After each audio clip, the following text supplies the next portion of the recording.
नमस्कार,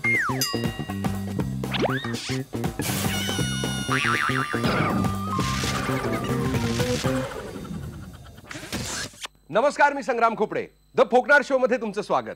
happy new year असं नाही म्हणता येणार आपल्याला. नाही म्हणजे एकतर या वर्षीच्या पहिल्या रविवारी आपण बुट्टी मारली. आपण म्हणजे तुम्ही प्रोड्युसर साहेब. आज रविवार दिनांक 10 किंवा सोमवारचं पुन्हा प्रसारण असेल तर 11 जानेवारीला यांना हॅपी न्यू इयर म्हणता येईल का नाही माहित नाही मला. कारण इंग्रजी कॅलेंडर मध्ये नूतन वर्षाच्या शुभेच्छा देण्याचा नेमका शिष्टाचार काय तो अजून समजलेला नाही मला. कसं आहे, भारतात बरेच न्यू इयर असतात. पंजाबमध्ये बैसाखी असतो, तामिळनाडूमध्ये पुथंडू, आसाममध्ये बोहाग बिहू, बंगालमध्ये पोहला बोयशाख, गुजरातमध्ये बेस्तू वर्ष. अर्थात नरेंद्र मोदी पंतप्रधान झाल्यापासून त्यांनी ते बदललंय. आता नुसतं बेस्त वर्ष असं म्हणतात. खरंय. सिक्कीममध्ये लुसुंग असतो. इस्लामप्रमाणे मोहरमचा पहिला दिवस हिजरी हा न्यू इयर असतो. सिंधी लोकांचा चेतीचंद चैत्र महिन्यात येतो. तो त्याच काळात अगदी तेलुगूंचा उघडी असतो जो आंध्र आणि कर्नाटकामध्येही साजरा केला जातो. आणि अर्थात आपला पाडवा. त्यामुळे भारतात सारखंच हॅपी न्यू इयर हे असतं. तसं बघितलं तर आपल्याला हॅपी न्यू इयर पार्टी करायला भिंतीवरच्या कॅलेंडरची गरज पडत नाही. Organisation for economic cooperation and डेव्हलपमेंटने 1992 ते 2012च्या आकड्यांचा अभ्यास केला. त्यांचे सभासद असलेल्या 34 देशांमध्ये दारू पिण्याचं प्रमाण सरासरी 2.5% कमी झालंय. मात्र 3 देशात ते वाढलंय. रशिया, एस्टोनिया आणि भारत. अरे झूठ कहे तो जान हमारी ले दारू ले दारू ले दारू. हर बड़े दिनों के बाद मिली है ये दारू. दे दारू दे दारू ओ मेरे भैया दे दारू. 2012 मध्ये भारतात दारूचं सेवन हे 1992च्या तुलनेत 55% वाढलेलं होतं. म्हणजे 1.5 पट. आधी आपण 2 पेग घ्यायचो, आता 3, 3.25, लास्ट स्मॉल. असो, आपण काय बोलत होतो आता.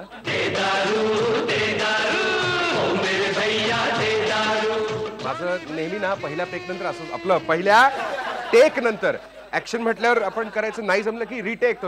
टेक नंतर माझं नेहमी असंच होतं. यार की है यारी निभानी पीले पीले ओ मोर राजा पीले पीले ओ मोर जानी. हा तर उघडी पाडवा वगैरे भारतीय नवीन वर्षाचे सोहळे आपण म्हणजे त्या एकाच दिवशी हॅपी न्यू इयर असं म्हणतो. पण 1 जानेवारीचं इंग्रजी कॅलेंडरचं वेगळं असतं. कारण आपण एकमेकांना हॅपी न्यू इयर हे 10 आणि 11 तारखेला सुद्धा म्हणू शकतो जर आपण त्या व्यक्तीला पहिल्यांदाच भेटत असलो तर. पण मग हे कसं ठरवायचं की 11 तारखेला हॅपी न्यू इयर म्हणायचं पण एखादा डायरेक्ट 12 तारखेला भेटला तर त्याला हॅपी न्यू इयर नाही म्हणायचं. एखादी व्यक्ती आपल्याला जानेवारी, फेब्रुवारी, मार्च मध्ये अजिबातच भेटली नाही आणि डायरेक्ट एप्रिल मध्ये भेटली तर ते म्हणा हॅपी न्यू इयर, नवीन वर्षाच्या हार्दिक शुभेच्छा वगैरे आपण देऊ शकतो की नाही. कारण अजूनही जवळजवळ 75% नवीन वर्ष उरलेलं असतं. मी राजकीय व्यंग्याचा कार्यक्रम लिहितो, सादर करतो. म्हणून तुम्हाला असं वाटत असेल की याच्या डोक्यात सारखे काहीतरी मोठमोठे पॉलिसी, धोरण याचेच विचार असतील. पण ते तसं नाहीये. मला अगदी बेसिक हॅपी न्यू इयर म्हणावं की नाही असेच प्रश्न जास्त भेडसावत असतात. आणि तुमची माझ्याकडनं खूप कमी, अगदी खूपच कमी अपेक्षा असल्यामुळे आपलं जमतं. सुखी जीवनाची गुरुकिल्ली हीच आहे, कमीत कमी अपेक्षा ठेवाव्यात. प्रेमात आणि राजकारणात सुद्धा. 2016 साठी तुम्ही काय निर्धार केलाय मला माहित नाही, काय नवे नवे संकल्प केलेत मला माहित नाही. पण आपल्या राजकारण्यांनी, आपल्या नेत्यांनी, आपल्या सरकारी यंत्रणेनी काय करावेत हे मी तुम्हाला सांगणार आहे. आणि या नवीन सेगमेंटचं नाव आहे हजारो ख्वाहिशे ऐसी. काय तुझ्या काकांनी पूर्ण केली होती का? सगळ्यात पहिली अपेक्षा काँग्रेसकडनं. वर्षभर त्यांनी संसदेत काय केलं किंवा करावं, हेराल्ड केसमध्ये त्यांनी गमती जमती केल्यात का नाही, या सगळ्यापेक्षा मला महत्वाचं वाटतं ते हे की आपल्या कार्यकर्त्यांना कमीत कमी काड्या कशा लावाव्यात याचं तरी प्रशिक्षण द्या. फार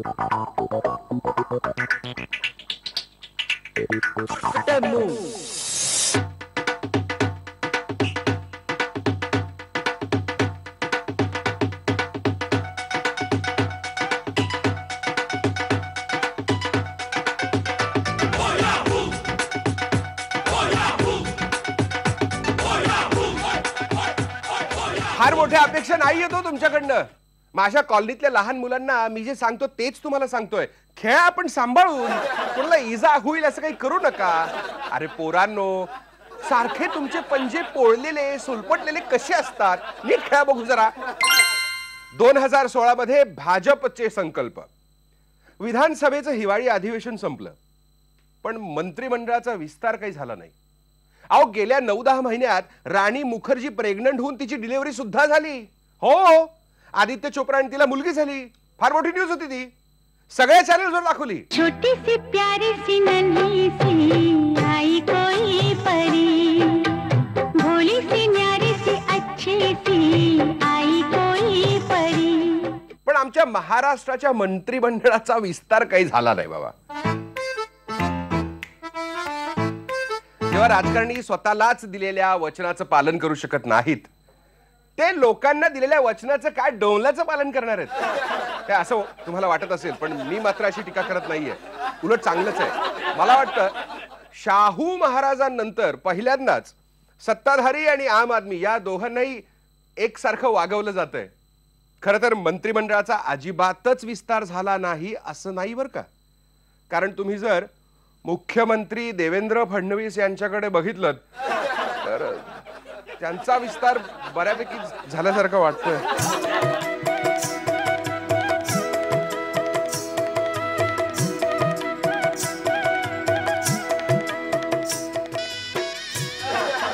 खरं तर पोटाचा विस्तार रोखण्यासाठी मीही गेली कित्येक वर्ष संकल्प करतोय, पण जमत नाहीये. त्यामुळे माझ्यासारख्या लहान मोठ्याचे प्रॉब्लेम्स आणि प्रशासनातल्या महान मोठ्याचे प्रॉब्लेम्स सारखेच आहेत, याचा मला अभिमान आहे.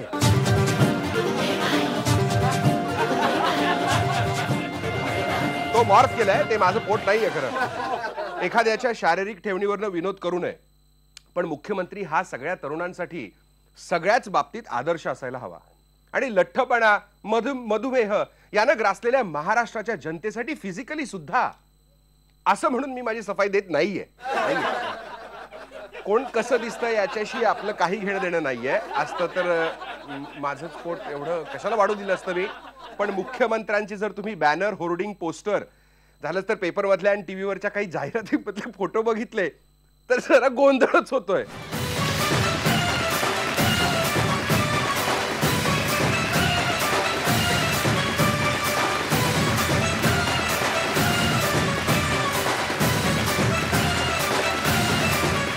काय छान दिसतोय ना. एखाद्या अभिनेत्याने किंवा अभिनेत्रीने हे केलं तर आपण समजू शकतो, पण राजकारण्यांनी असं केलं की त्यांचे खायचे दात वेगळे आणि फोटोमध्ये दाखवायचे दात वेगळे, असा संशय येऊ शकतो लोकांना. त्यामुळे सीएम साहेबांनी आणि त्यांच्या चाहत्यांनी नवीन वर्षाचा संकल्प म्हणून महाराष्ट्राच्या 3.5 लाख करोड रुपयांच्या कर्जाची परतफेड, दुष्काळग्रस्त शेतकऱ्यांना मदत किंवा प्रशासनात पारदर्शिता आणणं याच्या ऐवजी आपल्या फोटोमध्ये थोडीशी पारदर्शिता आणावी एवढीच अपेक्षा. बॉलिवूडमध्ये एखाद्या सिनेमाने 100 कोटी कमवले नाही तर त्याला हिटच मानत नाही. आजपर्यंत सगळ्यात जास्त पैसे कमवणारा पिक्चर म्हणजे 2014चा सरासरी 750 करोड रुपये वगैरे ज्यांनी गोळा केले तो आमिर खानचा पीके. नहीं काम का हम पीके हूं पीके. गेल्या वर्षी म्हणजे 2015 मध्ये सगळ्यात जास्त पैसे कमावले ते सलमान खानच्या प्रेम रतन धन पायोने आणि त्याच्या वकिलाने सुद्धा. पण तो विषय वेगळा. जवळजवळ 450 करोड रुपये कमवले.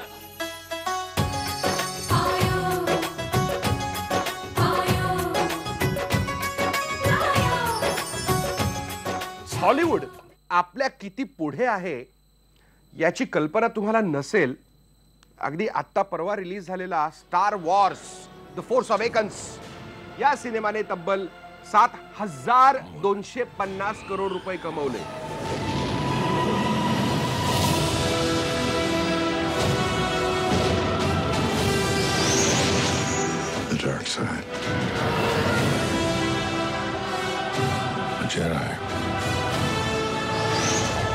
हॉलिवूड सिनेमावर प्रेम फक्त अमेरिकनच करतात असं नाही बरं का.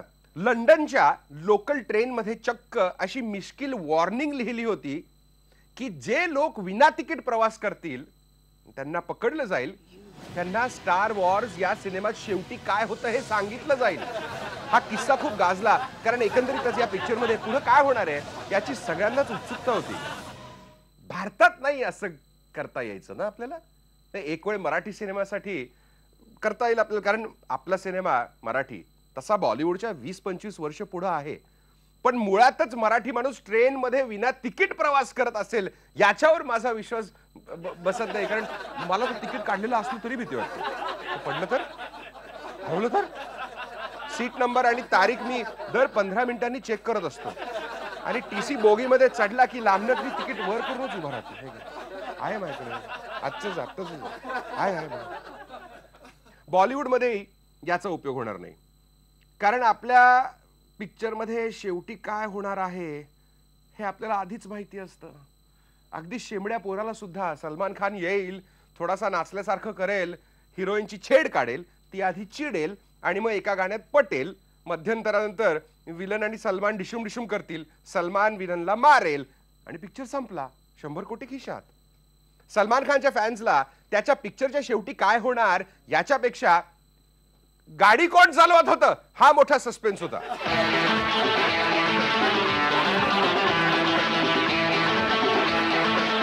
विधानसभा आणि संसदेचं हिवाळी अधिवेशन संपलं. या सगळ्याचा आढावा घेण्यासाठी आपल्या बरोबर आहेत सामान्यातील सामान्य ज्येष्ठ नेते, फोकनार शोचे जे मुख्य माध्यम सल्लागार आहेत श्री मा सीदा सुराखोते उर्फ माननीय संग्राम सिंह दादा खोपडे देशमुख. माननीय संग्राम खोपडे देशमुख. अहो नीट एकत्र बोलायचं ना. अहो संग्राम साहेब, सॉरी. काय ना संसदेची सवय लागली आहे. एका सुरात कधीच कोणीच बोलत नाही इथे. गोंधळ सगळा. बर कसं होतं दिवाळी अधिवेशनाचं कामकाज? अहो हिवाळी कसलं हा? इथं थोडी कुठे थंडी पडायला लागली आणि यांचं संपलं सुद्धा. गल्ली आणि दिल्ली आणि मुंबई मधल्या राजकारणातला हाच मेन फरक आहे. काय फरक आहे हा नीट ऐका बरं का तुम्ही. महत्वाचं राजकीय विश्लेषण करणार आहेत ते. नीट ऐका. हे आमदार खासदार हिवाळा नीट चालू व्हायच्या आधीच काम उरकतात आणि आमच्याकडे झेडपीच्या शाळेच्या पोरांना सरकारी स्वेटर हिवाळा संपल्यानंतरच देतात. हा फरक त्यांचा आधी आमचं नंतर. आणखी काय शिकला तुम्ही हो या कोमट अधिवेशनात? एखादा खासदार किंवा आमदार बोलत असताना ते बाकीचे खासदार मध्येच शेम शेम शेम अशी का उरडतात असा प्रश्न तुम्हाला पडला असेल. उसी प्रकार से मी सांगतो. आपण इतर वेळी शेम शेम कधी म्हणतो? कपडे न घालता लहान मूल जेव्हा घरामध्ये सैरावैरा पळत असतं तेव्हा आपण त्याला शेम शेम पापी शेम शेम असं म्हणतो. राजकारण्यांचं अगदी लहान मुलासारखं निरागस असतात, निष्पाप असतात.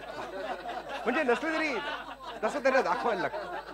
आणि तसंही राजकारणात यायचं म्हणजे लाज लज्जा शरम शेम हे सगळं विसरावं लागतं.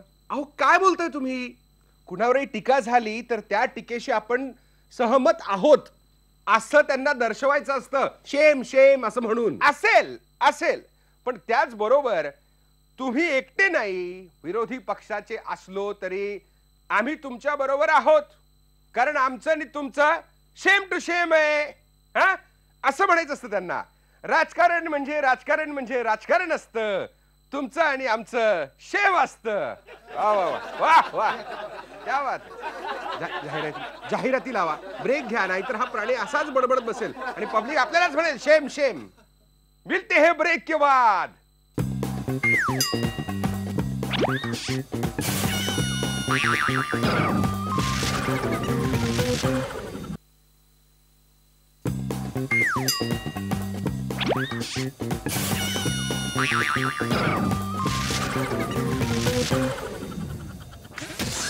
दोन 2016 मध्ये पंतप्रधान मोदींचं फेसबुक अकाउंट भारतात सगळ्यात लोकप्रिय होतं.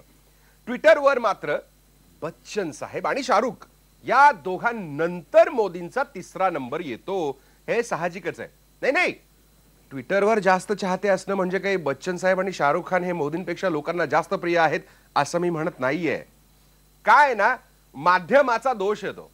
कसं आहे, ट्विटरवर एखादा संदेश लिहायचा असेल तर त्याला 140 अक्षरांचं लिमिट आहे. त्यापेक्षा जास्त तुम्ही त्या एका ट्विटमध्ये लिहू शकत नाही. हे बच्चन साहेबांना जमतं, शाहरुख खानलाही जमतं. या दोघांचे तुम्ही कुठलेही जगप्रसिद्ध डायलॉग्स बघा. हे बघा हा वाला. I can talk English, I can walk English, I can laugh English because English is a very funny language. किंवा हा वाला. आज खुश तो बहुत हो गए तुम. किंवा हा वाला. रिश्ते में तो हम तुम्हारे बाप होते हैं, नाम है शहंशाह. शाहरुखचंही तसंच आहे. और हार कर जीतने वाले को बाजीगर कहते हैं. राहुल, नाम तो याद रहेगा. आई लव यू किरण. मोदीजी राजकारणी असल्यामुळे 140 अक्षर म्हणजे 4 अक्षरांचे काहीतरी 35 शब्द हे खूप कमी पडतात त्यांना. मेरे प्यारे भाई और बहनों, बघा ना, भाई और बहनों ही त्यांच्या भाषणाची सुरुवात जरी 8-10 अक्षरांचीच असली तरी बहनो ओ ओ मुळे पुढची 130 अक्षर संपून जातात. मराठी सिनेमा खूप प्रगल्भ आहे. त्याला चांगले दिवस आलेत. खूप चांगले विषय अत्यंत प्रभावीपणे या पिक्चरवाल्यांचे जाहिरातीचे पैसे आलेत ना. फुकट हे मोठमोठे शब्द वापरणार नाही. आले का? हा, तर खूप प्रतिभावान, निष्ठावान, बलवान अशी सगळी मराठी इंडस्ट्री आहे. खूप अभिमान आहे आम्हाला. आणि नटसम्राट मध्ये तर नानांनी इतकं अप्रतिम काम केलंय. वाह, तुम्ही अजूनही बघितला नसेल तर लगेच जाऊन बघा.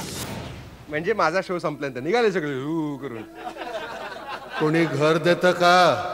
घर. तरी एक खंत अजून आहेच. पत्रकारिता हा विषय फार आपल्या पिक्चर मध्ये नाही बघायला मिळत. आणि म्हणूनच आम्ही ही पोकळी भरून काढायचा प्रयत्न करतोय. अर्थात अख्खाच्या अख्खा पिक्चर नाही काढता येणार, बजेट नाही ना आमच्याकडे. बघा ना, पहिल्या एपिसोड पासून हेच कपडे घालतोय मी. महिन्यात एकदा धुतात असं सांगतात ते, मला पण काही सांगता येत नाही. हा, आपण अख्खा पिक्चर नाही तरी ट्रेलर तर नक्कीच बनवू शकतो.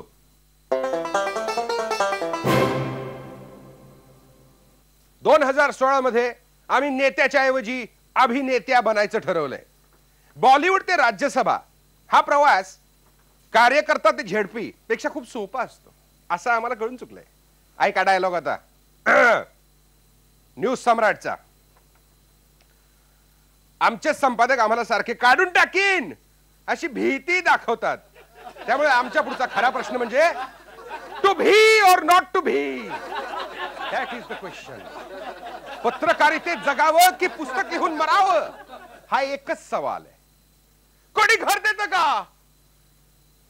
सीएम साहेबांच्या 10% कोट्यातनं घर. एक फोकनाड भिंती वाचून, छपरा वाचून, वाचकांच्या माये वाचून, चॅनल मालकाच्या दये वाचून मलबार हिल हिंडतो आहे. जिथून कोणी उठवणार नाही असा बार धुंडतो आहे. कुणी राज्यसभेचं तिकीट देतं का? राज्यसभेचं तिकीट जो आपल्या जागी ठामपणे उभा आहे तो मी आहे टिळक, मी आहे आगरकर, मी अर्णब, अत्रे आणि पुलं, आणि मी आहे संग्राम सुरेश खोपडे, न्यूज सम्राट. आता महाराष्ट्रात 65च्या ऐवजी 60व्या वर्षीच तुम्हाला ज्येष्ठ नागरिक म्हणून ओळखलं जाईल. महाराष्ट्र सरकारचा हा निर्णय चांगलाच आहे. यामुळे अधिक ज्येष्ठांना सरकारी स्कीम्सचा फायदा घेता येईल. हे जरी खरं असलं तरी फडणवीस सरकारच्या मनसुब्यावर मला थोडासा डाऊटच येतोय. हा निर्णय आय थिंक 12 डिसेंबरला म्हणजे पवार साहेबांच्या 75व्या वाढदिवसाच्या 4-5 दिवस आधीच आल्यामुळे कदाचित आता तरी रिटायर व्हा असं त्यांना काहीतरी म्हणायचं नसेल ना भाजपला.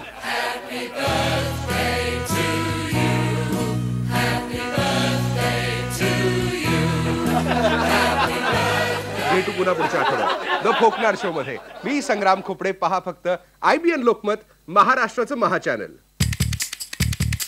सॉरी, वर घेता थोडं. हा, सॉरी थोडं खाली बॅक रोलिंग आहे. लवली नाही, वरच आहे. सॉरी वर थोडं वर. He's trying to say my name. I am also trying to say the same.